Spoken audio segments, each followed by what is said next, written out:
नमस्कार मंडळी. तर आज आपण बघणार आहोत बासुंदी. घरच्या घरी झटपट अशी होणारी बासुंदी.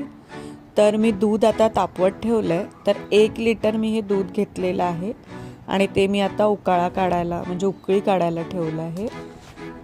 तर आपण त्याची उकळी येईपर्यंत वाट बघायची आहे आणि गॅस आहे ना मीडियम फ्लेमवर ठेवायचं आहे. आणि उकळी आल्यानंतर थोडंसं दूध आपण पेल्यामध्ये काढून घेतो आहे, कारण आपण त्याच्यामध्ये मिक्स करणार आहोत. थोडं थंड करायचं आहे दूध आणि त्याच्यामध्ये आपल्याला आता मिक्स करावं लागेल मिल्क पावडर. आणि हे तोपर्यंत दुधाला उकळी येऊन द्यायची आहे. साखर टाकून घ्यायची, आपल्याला केवढं गोड हवं आहे त्याच्यानुसार साखर टाकायची. आणि हे थोडंसं दूध काढलं आहे आणि ह्याच्यामध्ये मी आता टाकणार आहे केशर, कारण केशराचा रंगच खूप छान येतो. आपल्या बासुंदीला छान रंग येण्यासाठी मी आता केशर थोडा वेळ टाकून ठेवते दुधात, म्हणजे त्याला छान रंग येईल. आणि त्यासोबतच आता आपण जे दूध बाजूला काढून थंड करायला ठेवलेलं बघा, केसरला छान रंग येतोय. आणि दूध आपण हे एवढं ठेवलेलं आता ते आटून थोडं अर्ध झालेलं आहे, तुम्हाला दिसतंय. आणि आपण जे दूध थंड करायला एका पेल्यात काढलेलं त्याच्यात आता आपण ही मिल्क पावडर टाकणार आहे.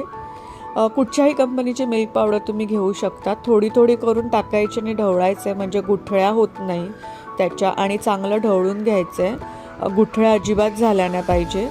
आणि मग ते थोडं थोडं करून आपल्या दूध जे आपण आटवतो अर्ध करतो त्या दुधामध्ये मिक्स करायचं आहे थोडं थोडं आणि ढवळत राहायचं आहे, कारण त्याच्यात पण दुधामध्ये जे आपण गुठळ्या होण्याची शक्यता असतात, त्यामुळे ते कंटिन्युअस तुम्हाला ढवळावं लागेल दूध.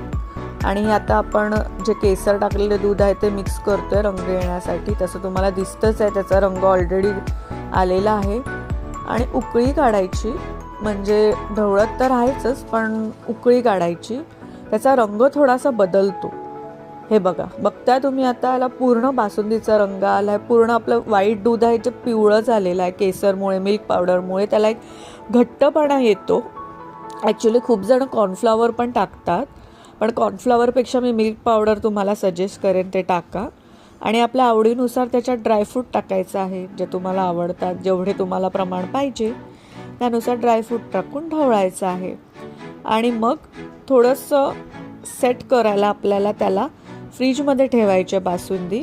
तर दूध थोडं थंड करायचं आहे आणि मग फ्रीजमध्ये ठेवायचं आहे. एकदम गरम दूध फ्रीजमध्ये ठेवू नका, नॉर्मल टेम्परेचरवर आल्यावर दूध फ्रीजमध्ये ठेवा, सेट करा आणि आपली बासुंदी रेडी आहे. तर कशी वाटली तुम्हाला रेसिपी नक्की सांगा.